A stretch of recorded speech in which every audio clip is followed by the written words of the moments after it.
మనము ఏ సంఘంలో చేరి ఆరాధించాలి, ఏది మంచి సంఘం అని ఈ రోజుల్లో చాలామంది ఆలోచిస్తూ ఉన్నారు.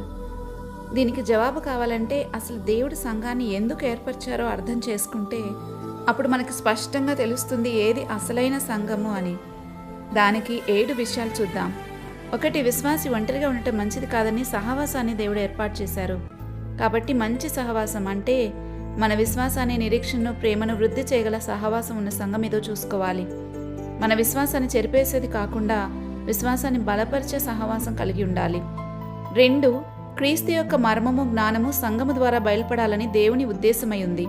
కాబట్టి ఏ సంఘమైతే మనుషుల జ్ఞానము కాక క్రీస్తు యొక్క జ్ఞానమును బయలుపరచగలదో అటువంటి సంఘాన్ని, అంటే వట్టి మాటలు, కల్పనా కథలు, అబద్ధబోధులు లాంటివేవీ లేని సంఘాన్ని చూసుకోవాలి.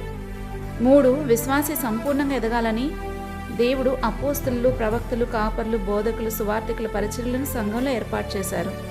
సంఘ క్షేమాభివృద్ధి కోసం ఈ పరిచర్యలు అందుబాటులో ఉండాలి. మనం వెళ్ళే సంఘంలో ఇవి ఉన్నాయో లేవో చూసుకోవాలి. లేదా ఒక్క మనిషే అన్ని వన్ మ్యాన్ షో లాగా జరిగిస్తున్నారేమో గమనించుకోవాలి. 4, అందరూ ఏకభావంతో క్రీస్తుని గురించి ఏక మనస్సుతో ఉండేలాగా సత్య సమాధానాలు కలిగిన సంఘాన్ని చూసుకోవాలి. 5, ఒకరి భారం ఒకరు మోస్తూ ప్రార్థన ద్వారా, అంటే క్రీస్తు నియమాన్ని నెరవేర్చగల ప్రార్థన భారం కలిగిన సంఘాన్ని ఎన్నుకోవాలి. 6, క్రీస్తుతో కూడా సమకూర్చగలిగిన సంఘం అయితేనే ఆయనకు సాటి అయిన సహకారిగా ఉండగలదు. నా పక్షం నుండనివాడు నాకు విరోధి, నాతో కలిసి సమకూర్చనివాడు చెదరగొట్టువాడని మత్తయి సువార్తలో రాయబడింది.